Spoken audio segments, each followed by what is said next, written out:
Thanks for watching.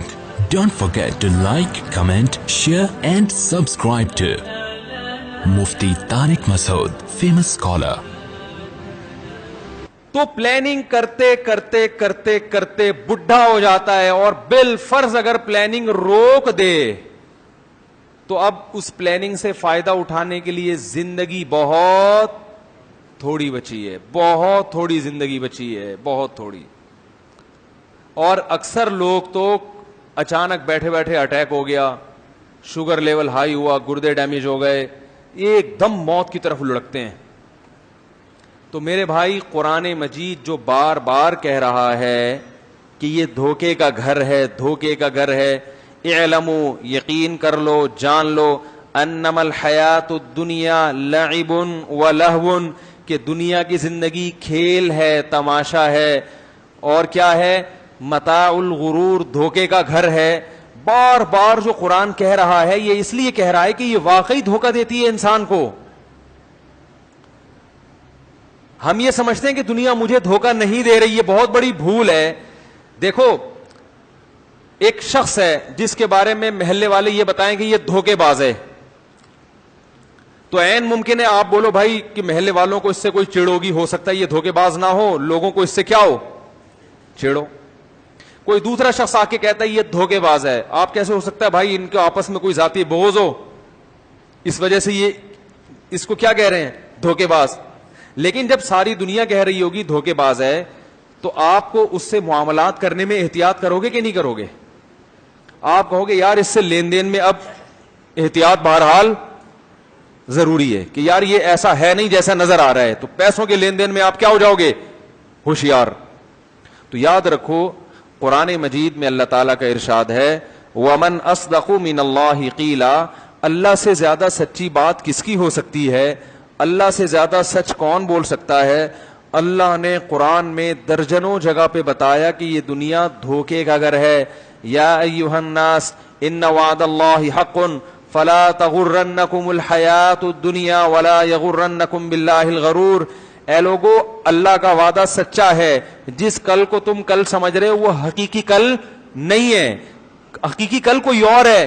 تو ایسا نہ ہو کہ تمہیں دنیا دھوکے میں ڈال دے, کیونکہ یہ کیا ہے, یہ دھوکے باز دنیا ہے. تو اب آپ بتاؤ, جس کو قرآن بار بار کہہ رہا ہے دھوکے باز, دھوکے باز, دھوکے باز, اور آپ اس سے بڑے آرام سے لین دین کر رہے ہو, آپ اس سے بالکل پورا اعتماد کر کے اس دنیا پہ بیٹھ گئے, تو بتاؤ پھر ہم اور آپ سے بڑا بے وقوف دنیا میں کون ہوگا؟ محلے میں ایک آدمی کے بارے میں کوئی ایک شخص کہہ دے کہ یہ دھوکے باز ہے, آپ احتیاطاً اس سے لین دین چھوڑ دیتے ہو کہ یار مارکیٹ میں یہ بندہ بدنام ہے. بدنام نہ بھی ہو, ایک شخص بھی کہہ دے گا نا, آپ ہوشیار ہو جاؤ گے. اور یہاں اللہ بار بار بتا رہے ہیں کہ یہ دنیا کیا ہے, دھوکہ دینے والی ہے, دھوکہ دینے والی. اور ایسا اس پر اعتماد کر کے بیٹھ گئے کہ یار میں یہ بھی کروں گا, میں یہ بھی کروں گا, میں یہ بھی کروں گا, پھر یہ بھی ہوگا, پھر یہ بھی ہوگا, پھر یوں ہو جائے گا, پھر یوں ہو جائے گا, اور پھر میں مزے اڑاؤں گا. نہیں اڑاؤ گے میرے بھائی, یہ آپ کو دنیا کیا کر رہی ہے, بے وقوف بنا رہی ہے. دیکھیے, قرآن مجید نے دنیا کے لیے جو لفظ استعمال کیا, زینت کا لفظ استعمال کیا, زینت. فرمایا انا جعلنا ما علی الارض زینۃ لہا. کیا عجیب بلاغت ہے قرآن کی. فرمایا کہ یہ جو دنیا کے اوپر کی چیزیں ہیں یہ ہم نے دنیا میں رہنے والوں کے لیے مزین کر دی ہیں.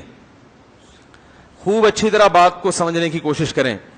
زینت کسے کہتے ہیں؟ فیشن کو.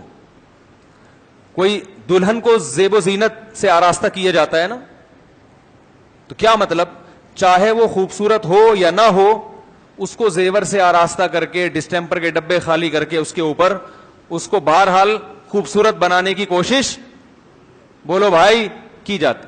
چاہے وہ حقیقت میں خوبصورت ہو یا نہ ہو, اس سے بحث بیوٹی پارلر والوں کو نہیں ہوتی. زینت کا مطلب ہے خوبصورت بنانے کی, بولو نا, کوشش. حقیقت میں خوبصورت بنانا کس کا کام ہے؟ اللہ کا.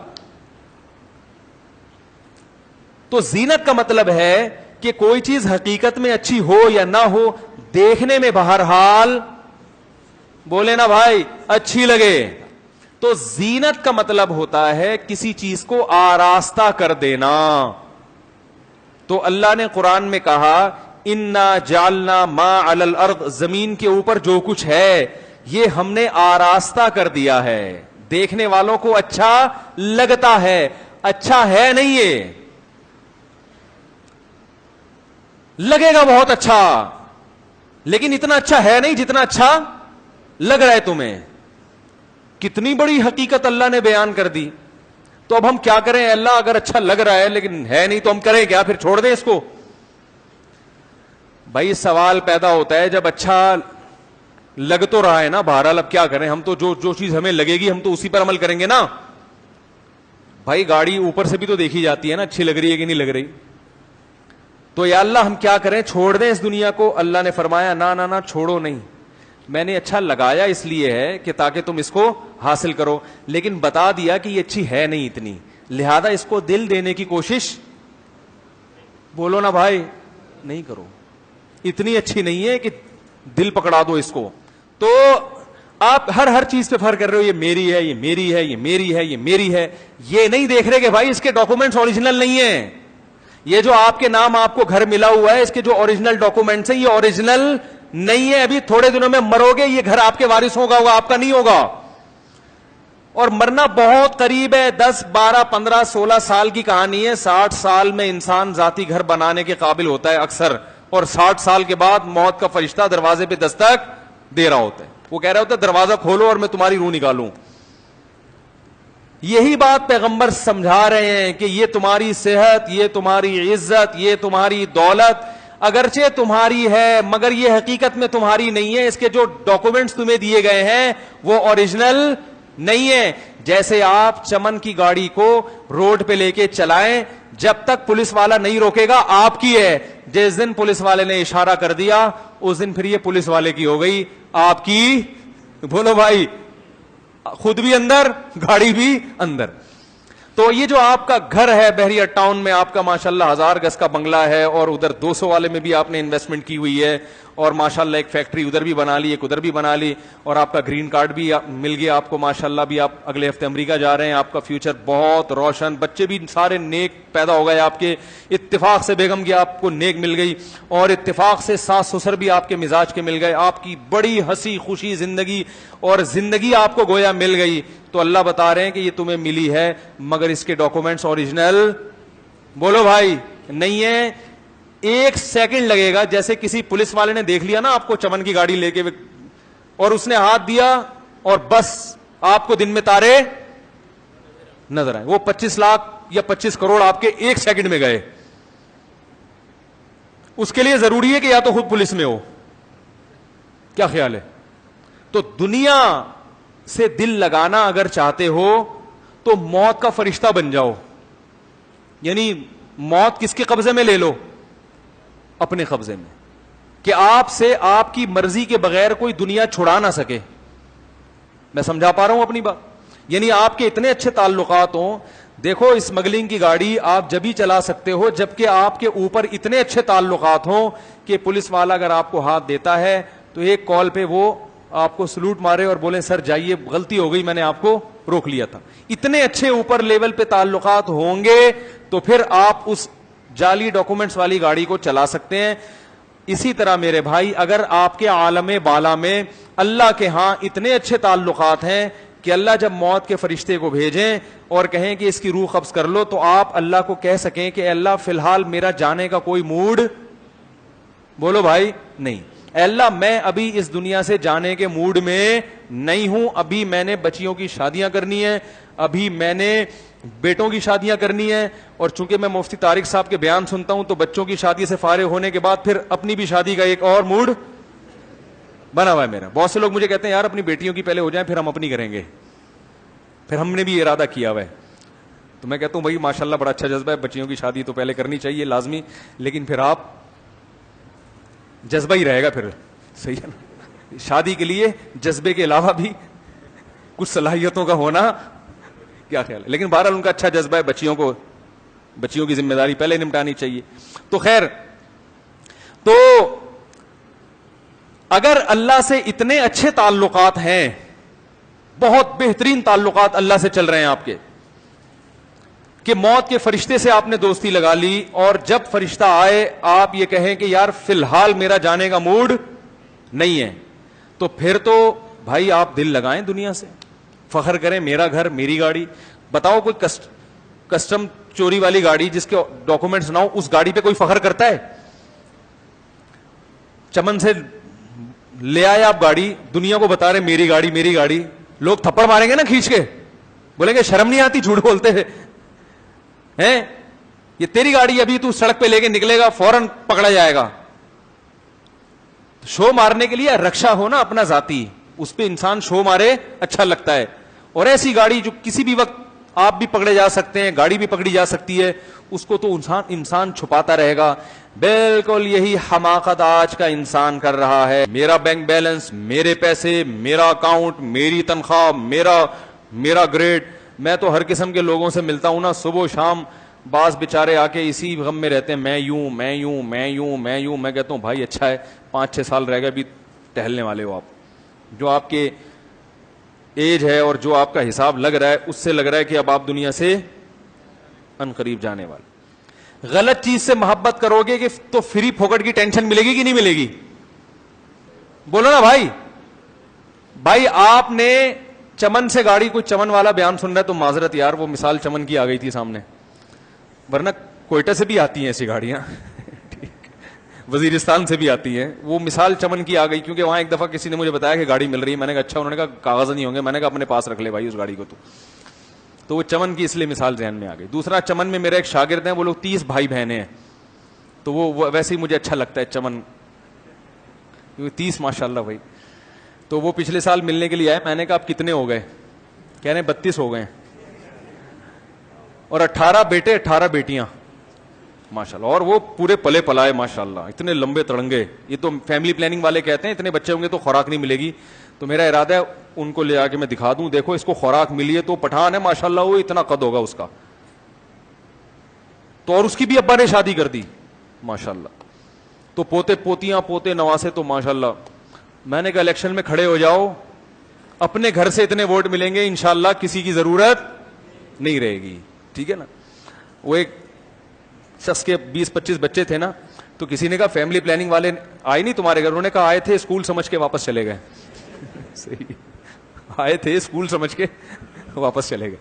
خیر, تو اب آپ مجھے بتاؤ کہ ایک گاڑی وہاں سے آئی ہے, خریدی آپ نے, اور آپ کو اس سے گاڑی سے محبت ہو گئی. اب آپ اس کو روڈ پہ لے کے نکل رہے ہو, ڈر رہے ہو کہ پولیس والا نہ روک لے, اور اتنی میری مہنگی گاڑی اور اتنی محبت اس سے. تو یہ جو ٹینشن آپ کو ہو رہی ہے, اسٹریس اور ٹینشن, یہ اللہ کی طرف سے ہے یا آپ کی اپنی پیدا کردہ ٹینشن ہے؟ بولو نا بھائی. بھائی آپ کی پیدا کردہ ہے, اور اس ٹینشن کا کسی کے پاس علاج نہیں ہے. جس نفسیاتی ڈاکٹر کے پاس علاج کے لیے جائیں گے نا, وہ خود اس ٹینشن میں مبتلا ہوگا. اور ہیں, میں نے بہت سے نفسیاتی ڈاکٹر پاگل ہوتے دیکھیں ٹینشن سے. انگریز کے پاس ٹینشن کا حل ہے ہی نہیں, وہ ٹیبلٹ کھلا کے سلا دے گا آپ کو بس. جب سو گئے تو پھر تو خواب اچھا آ گیا تو ٹینشن ختم ہو جائے گی, خواب برا آیا تو سوتے ہوئے میں بھی ٹینشن ہوگی آپ, اور خواب اللہ کے کنٹرول میں, آپ کے ہاتھ میں نہیں ہے. تو سلا کے ٹینشن دور کرتے ہیں وہ. ہم نے تو جاگتی حالت میں ٹینشن دور کرنی ہے نا بھائی. اس کا حل صرف یہ ہے کہ بھائی تم نے ایک ایسی چیز سے دل لگا لیا اور ایسی چیز پہ انویسٹ کر لیا جو تمہاری نہیں ہے, کسی بھی وقت یہ تم سے چھینی جا سکتی. تو یہی حال دنیا کے ساتھ ہے. یہی حال, جس کے پاس کرائے کا گھر ہے وہ اس بات کی ٹینشن کہ میرا ذاتی گھر کیوں نہیں ہے. جس کی تنخواہ کم ہے وہ یہ ٹینشن میری تنخواہ بڑھتی کیوں نہیں ہے. جس کی صحت اچھی نہیں ہے وہ یہ ٹینشن میری صحت اچھی کیوں. ہاں, پاگلوں کی طرح اسی میں سارا دن کھپا دے گا وہ. اور جس کو یہ چیزیں مل گئیں اس کو یہ ٹینشن کہ یہ چیزیں مجھ سے چھن نہ جائیں, ان میں ترقی کیسے کروں, میں پیچھے کیوں رہ جاؤں میں لوگوں سے. تو میرے بھائی اس ٹینشن کا علاج دنیا میں کسی کے پاس نہیں ہے. اس کا حل یہ کہ ٹینشن کی جو بیس ہے اسی کو ختم کر دو. ٹینشن کی جو بیس ہے اس کو, بولو بھائی, جس نے جعلی ڈاکومنٹس والی گاڑی لی ہوئی ہے اس کو کہا جائے بھائی یا تو یہ گاڑی سے دل یا تو واپس کر دے جا کے, اور اگر اتنی ہمت نہیں ہے تو پھر اس گاڑی سے دل نہ لگا. اس گاڑی کو ایک ڈبہ سمجھ کے چلاؤ بس, صحیح ہے, کیا سمجھ کے چلاؤ, ڈبہ ہے, مٹی ہے, کھلونا ہے. ماشاءاللہ بڑا اچھا اے سی, ہوا آ رہی ہے, بہت اچھا, لیکن ہمیشہ نہیں آئے گی, بند ہو جائے گی یہ. تو تھوڑا سا گرمی کا عادی بھی, کیا خیال ہے بھائی, تھوڑا سا گرمی کی عادت بھی رہنی چاہیے, اور رکشے کی عادت بھی ہونی چاہیے. کہیں یہ گاڑی مجھ سے چھن نہ جائے تو پھر تو میں بالکل روڈ پہ آ جاؤں گا. تو کبھی کبھار چنچی میں سفر بھی کرتے رہنا چاہیے. تو اس طرح کا اپنے آپ کو عادی بنائے گا تو بہت اچھی زندگی گزرے گی. جب تک گاڑی چھینے گی نہیں, مزے کرے گا, چھن جائے گی تو بولے گا کون سا اپنی گاڑی تھی بھائی, کیا خیال ہے, کون سا اپنی تھی, ہمیں تو پہلے ہی پتا تھا کسی بھی وقت چھینی جا سکتی ہے. تو میرے بھائی یہی حال ہے دنیا کا. اللہ نے فرمایا آئندہ آنے والے کل کی یعنی آخرت کی تیاری میں وقت لگاؤ زیادہ, دنیا کی زیادہ فکر مت کرو. اصل آخرت ہے, اس کو سامنے رکھ کے زندگی گزارو, اس کو سامنے رکھ کے سوچو. وہ بڑی طویل زندگی ہے, کیونکہ دنیا میں جب تم پلاننگ کرتے ہو تو اس پلاننگ کے پھل آدھی سے زیادہ زندگی پلاننگ میں لگتی ہے, اور اس کا جو آؤٹ پٹ ہے نا وہ بہت تھوڑے دنوں کا ہوتا ہے. اور کتنے تھوڑے دنوں کا یہ بھی پتہ نہیں ہوتا. کو پتہ چل جائے نا 20 سال میں مکان میں رہوں گا تو بھی غنیمت ہے, یہ بھی نہیں پتہ چلتا. کئی لوگ ہم نے دیکھے ہیں ادھر مکان بنایا اور گھر میں رہنا نصیب نہیں ہوا. ایک تھوڑی واقعات, درجنوں واقعات اپنی زندگی میں دیکھے ہم نے. مکان بنایا مگر رہنا نصیب نہیں ہوا, بناتا کوئی اور ہے اور رہتا کوئی اور ہے. تو بھائی اس دل سے دنیا کی محبت نکال کے پھینک دینی چاہیے. مفتی طارق مسعود صاحب کے بیانات سننے کے لیے youtube.com/مفتی طارق مسعود کو سبسکرائب کریں, اور اگر آپ لائیو ویڈیو کو کبھی بھی مس نہیں کرنا چاہتے ہیں تو سبسکرائب کرنے کے بعد بیل آئیکن پہ کلک کرنا مت بھولیں. جزاک اللہ.